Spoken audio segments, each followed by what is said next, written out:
안녕하십니까, 배성호 원장입니다. 오늘은 저희 병에서 시행하는 코골이와 무호흡 수술의 종류에 대해서 궁금하다는 질문이 나와서 그거에 대해서 간략하게 좀 설명을 드리도록 하겠습니다.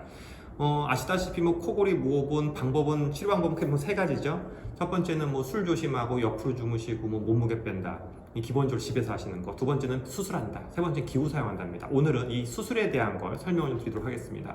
수술은 코골이에 대한 거 숨 쉬는 길 확인하시면 됩니다. 거기에 대해 넓힐 거냐에 대한 게 수술로 넓힐 거냐 확인하게 되는데, 숨 쉬는 길은 코, 목 아래쪽에서 폐로 가게 되죠. 이 세 군데, 이런 유동색 코, 목 아래쪽 세 군데인데, 수술은 저희 병원은 두 군데만 합니다.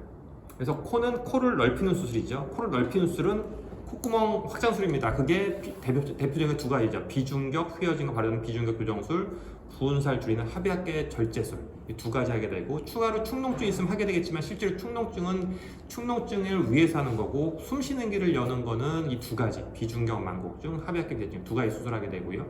목구멍에 대한 수술은 가장 중요한 거는 편도가 있다면 편도 떼는 겁니다. 다른 영상에 보시면 좀 얘가 설명이 되어 있긴 하는데요. 덩어리로 재어 있는 편도를 뗀다. 그래서 목구멍을 넓힌다.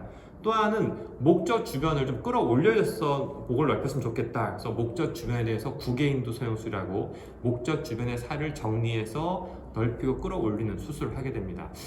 다른 병원에서는 목을 저희가 하게 되고, 저희는 아래쪽에 대한 거는 주로 기구 사용을 많이 권하게 됩니다. 여러 가지 이유가 있는데, 안전성과 재발, 부작용 때문에 저희 그렇게 되는데, 일부 병원에서는 이쪽도 넓혀주는, 목구멍을 앞으로 당겨주는 그런 수술을 하기도 하는데, 그런 수술은 저희는 시행하고 있지 않습니다.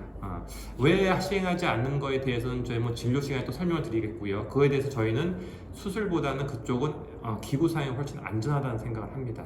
그래서 그거에 대해서는 추후에 진료 시간에 또 설명을 드리도록 하겠습니다. 감사합니다.